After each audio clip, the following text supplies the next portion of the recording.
Hello, मैं हूं इकबाल परवेज और आप देख रहे हैं बॉलीवुड क्रॉनिकल। अमिताभ बच्चन की फिल्म झुंड रिलीज के लिए तैयार है। इस फिल्म का निर्देशन किया है नागराज मंजुले ने, जिन्होंने सायराट नाम की अवार्ड विनिंग फिल्म बनाई थी। बहुत ही सुपरहिट फिल्म थी वो मराठी भाषा में। अब उन्होंने हिंदी फिल्म बनाई है झुंड। झुंड की अगर हम कहानी की बात करें तो ये रियल कहानी से इंस्पायर्ड है। जी हाँ, हमने न्यूज़ में या प्रोग्राम में देखा था कि एक आदमी जो झुग्गी झोपड़ियों के बच्चों के साथ, जो लोग नशा करते हैं, नशे में पड़े रहते हैं, उनके साथ वो फुटबॉल खेलता है तो उस आदमी को ये महसूस होता है कि जब तक ये बच्चे फुटबॉल खेल रहे हैं तब तक वो नशे से दूर हैं। लिहाजा वो उसकी एक तरह से मुहिम चलाता है। कुछ इसी तरह की कहानी को लेकर नागराज मंजुले ने फिल्म बनाई है और इस फिल्म में भी उसी तरह से दिखाया गया है कि जो झुग्गी झोपड़ी के बच्चे हैं, जो गाली गलौज करते हैं, नशे की आदत उन्हें पड़ चुकी है और नशे को पूरा करने के लिए वो चोरियां करते हैं।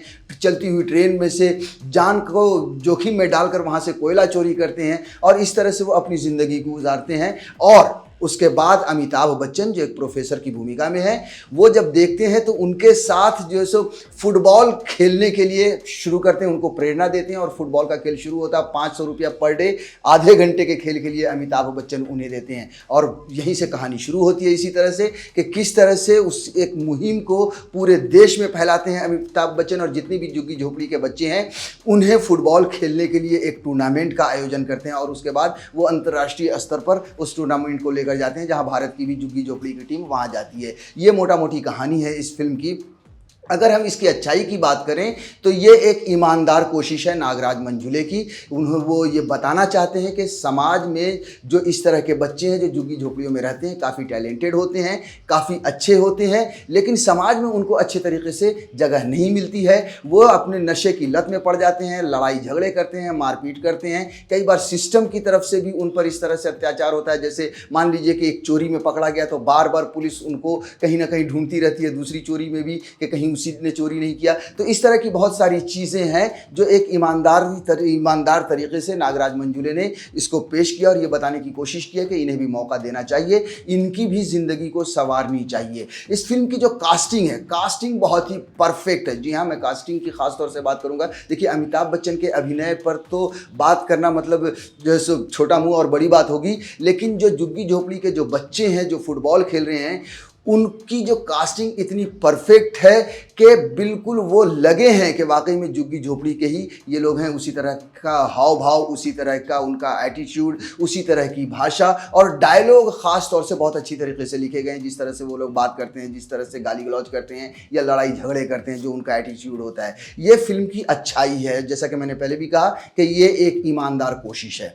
वहीं अगर इस फिल्म की कमी की बात करें तो ये फिल्म बहुत ही ज़्यादा ज़रूरत से ज़्यादा लंबी है। 178 मिनट यानी करीब 3 घंटे की फिल्म है और यही वजह है कि इस फिल्म के पेस को, जी हाँ, इसकी स्पीड को कम कर देती है इसकी लंबाई। ऐसा लग रहा है कि नागराज मंजुले ने बहुत सारी चीज़ों को एक तरह से खिचड़ी सा बना दिया इस फिल्म में। अब आप मिसाल के तौर पर देखिए कि अगर जो ये झुग्गी झोपड़ी के बच्चे अगर विदेश जा रहे हैं फुटबॉल खेलने के लिए तो जाहिर है पासपोर्ट की ज़रूरत पड़ेगी। अब वो पासपोर्ट बनाने के लिए उनको किस किस तरह की परेशानी होती है वो तो दिखा ही रहे हैं। साथ में पासपोर्ट बनाने के लिए पासपोर्ट ऑफिस में क्या प्रक्रिया होती है वो भी दिखा रहे हैं। पासपोर्ट बनाने के लिए अगर एक आदमी के पास कोई पहचान पत्र नहीं है तो उस पहचान पत्र को हासिल करने के लिए कौन कौन सी दुश्वारियों का सामना करना पड़ता है उसको भी दिखा रहे हैं। यानी कि पूरी तरह से एक तरह से हौच पौच लग रहा है और ऐसा लग रहा है कि इन सब सीन्स की, इन सब दृश्यों की ज़रूरत नहीं थी और इसी वजह से फिल्म लंबी होती है। अगर हम फुटबॉल के मैच की बात करें तो फर्स्ट हाफ से पहले का जो मैच है वो इतना ज़्यादा उसमें लड़ाई झगड़ा और इतना लंबा कर दिया है उन दृश्यों को फुटबॉल के मैच के, जो कहीं ना कहीं बोर करने लगता है। लेकिन हाँ, सेकेंड हाफ में जब टूर्नामेंट की बात आती है तो टूर्नामेंट में को बहुत ही क्रिस्पी तरीके से पेश किया है। लिहाजा ये फिल्म इतनी लंबी हो गई है कि मतलब देखने में कहीं कहीं बोरियत महसूस होने लगती है और यही इस फिल्म की सबसे बड़ी कमजोरी है। और उसके अलावा जैसा कि मैंने पहले भी कहा कि बहुत सारी चीज़ों को हौच पौच करके डाला गया है जिसकी ज़रूरत इस फिल्म में नहीं थी। अगर इस फिल्म का ड्यूरेशन कम होता तो इस फिल्म की जो स्पीड है वो कम हो जाती और इंगेजिंग होती, दर्शक को बांध कर रखती। इसीलिए इस फिल्म के लिए मेरी रेटिंग है 2.5 स्टार।